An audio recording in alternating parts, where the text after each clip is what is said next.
Hey guys, here is Cobra's newest radar detector. This is their new DSP 9200BT. It's a very compact unit. It just came out really recently, and incorporates some of, well, Escort's technology with their DSP technology. Cobra has actually recently merged with Escort and Beltronic, so they're able to use a lot of the same tech. And because of this, I'm actually pretty excited about this unit to see if, maybe for the first time, we actually have a pretty quality Cobra unit. And I haven't done, full-on comprehensive testing yet. I'm going to be doing that later. Against some speed signs, it actually does look halfway decent, so it is promising performance-wise, but we'll have to see. Now, what I'm finding, I've had this guy for about 2 days now, and driving around, I'm finding some issues with it that make it pretty much unusable for me in practice. And if I wasn't going to be doing some testing on it, I would have, go ahead and boxed it up and sent it back to Amazon. And so I kind of want to share with you guys what my initial impressions are of the unit and kind of what I'm seeing. So here's the reasons why, when I say it's going to be kind of unusable, these are what the issues are. Now, first of all, the main thing I noticed is the compatibility with my laser jammers, the ALPs. See, it can actually do a pretty good job of alerting to different LiDAR guns. Laser like this. alert. So there's the alert for a Pro Laser 3, for example. Now, here's the issue that I'm finding. Let me go ahead and turn on my laser jammers. These jammers also have a parking assist function that you actually can't turn off. It's constantly pulsing as parking sensors, and it's constantly testing your heads to make sure they're functioning. Now, the issue is the two laser jammer heads I have up front, when they're firing, they're going to be constantly pulsing like this. And what happens is if you pull up to a building, if you've got a car ahead of you in stop-and-go traffic, or you pull up behind them in a red light, your laser jammers, if you're running ALPs, because they're consistently pulsing, if they reflect off of an object up ahead of you like this, your detector is going to be falsing constantly, endlessly to laser like this. And so to stop this, I have to basically just turn off my laser jammers entirely and run with them turned off, or else I'm going to have tons and tons of false alerts driving around in town. And so I pretty much have to choose between running this detector and running my jammers. And in this case, I'm definitely choosing my jammers. Now, with most radar detectors, you can actually turn off the laser detection. Like with the V1, for example, it's very sensitive to laser.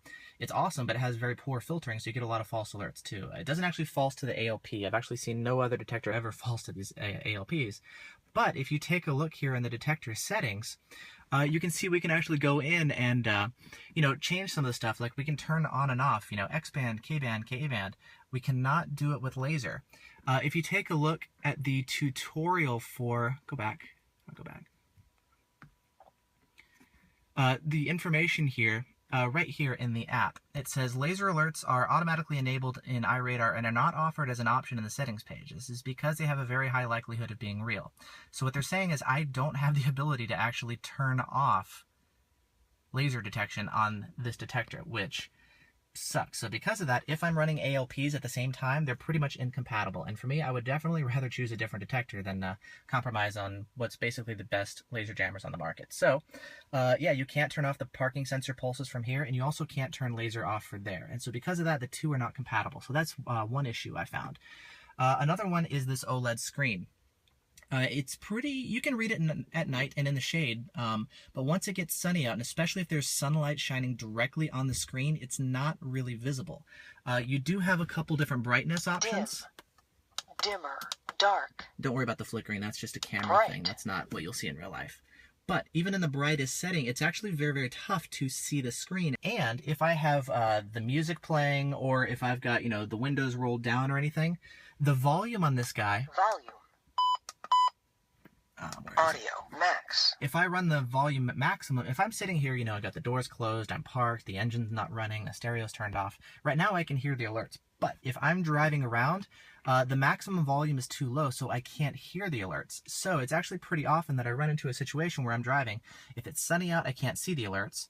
If I've got my music on, or the windows down, or the top down, or whatever, I can't hear the alerts. And so there's a good chance that I'll run into issues where I'm just not going to be able to, even if the detector picks up the alerts, I'm not going to be notified. So that's an issue as well. Another thing I've noticed is the way it handles K-band reporting to the cloud. And the idea is when you run into a alert, it from your detector talks to your phone, and your phone goes out to the cloud and reports the issues to other people, and you get notified of other people's alerts. I've got, internet turned off on my phone right now, but there's an issue I found where when it detects radar, alert. It's kind of hard to see right now because I've got it horizontal. It actually looks a little bit better if I've got it mounted vertically. let's re-trigger that alert. Okay. See on the bottom of the screen, there's this false alert button. That's what you have to press every time you get a K-band alert, whether it is a speed sign, it is a car with the blind spot monitoring system. And yes, this guy does false to cars with blind spot monitoring systems. No detector yet can completely filter them out, and even though they do advertise in some of their things that this guy can completely filter them out and it's immune to them, it's not true, it does still false. So basically what happens is if you run into any sort of K-band alert, whether it's a speed sign, a grocery store, another car which is transmitting K-band, it's going to automatically alert you, and if you don't do anything, it's going to report that to the cloud. So what happens is as you're driving around, you're going to start to run into pretty much not only your own K-band falses, but everybody else's K-band falses too, who's also using this app. So if anybody else is driving around and they're getting a K-band false, because there's a blind spot car, there's a grocery store, whatever it is, you're going to start getting alerted to everybody else's false alerts. And the only way to stop that from happening, evidently, is when you get the alert, is to actually press the button on the phone and tell it, nope, this is a false alert. Please don't report it to the cloud. So you have to do this. Alert. Every time you got to press the false alert. If you don't, it's going to report it to the cloud. Every time. So that's dumb. By default, it should be more like Escort, where they don't automatically report K-band, and it should report only if you say it's real. Ka-band and laser, fine, go ahead and report that. That's how Live does it, and it makes more sense. But here you're going to be getting a lot more false alerts reported to the cloud, and thus you're going to be getting more false alerts from other people if you're running the app. So false alerts with Cobra's app. The screen is hard to read in the daytime. The audio is too quiet to hear if I'm driving around and there's other background noise for whatever reason, very common. And also, it's pretty much incompatible with my ALPs. And so because of that, it's not really that useful for me in practice. And so that's why I say, like, I wouldn't really be able to use this detector. Another thing I'm finding is there's kind of like a glossy cover on the screen, and it's very, very reflective. So I'm driving around. I've got these white seats in my Miata, and they're very reflective in the sunlight. And I'll see on the screen, I can see how I can see my hand like this reflected. It's a really reflective screen, and I can see my seats actually reflected in the screen there, which makes the screen even harder to read. So very reflective, not bright enough, not loud enough, and very prone to false alerts from the ALPs. And so because of that, I don't find him particularly useful. And so once I've finished testing and getting a feel for performance, I'm going to go ahead and just send it back to Amazon. Luckily, they got an awesome return policy.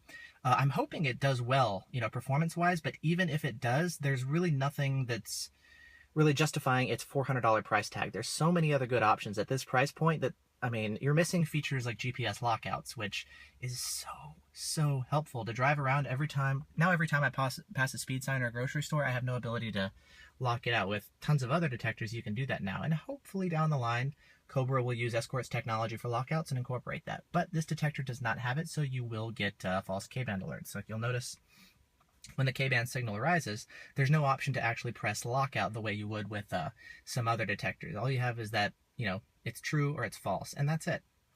So, yeah, there's, there it is, delayed alert, but you see false and real. I have no way of actually pressing lockout, don't alert me again. So you notice every time I get those alerts, the detector beeps at me anyways. So, and that one looks like it's still muted, which is good news. Cool. So anyways, that's a look at the Cobra.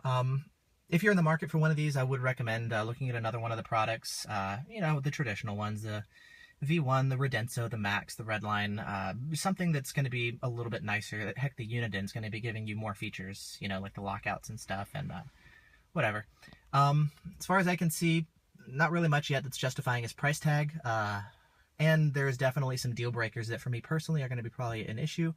If you're not running ALPs, you're running, you know, LIs or some other jammers, it may work better for you. But the screen issues and the sound issues, I think, are going to be an issue for a lot of people. So I don't think I would be able to recommend this product. I haven't tested things like leakage yet or performance. Again, that kind of stuff is to come, but just my initial impressions on using the guy practically day to day, not so good. So anyways, there you go. There's a quick look at this, this new Cobra DSP 9200 BT. Thanks for watching. Bye-bye.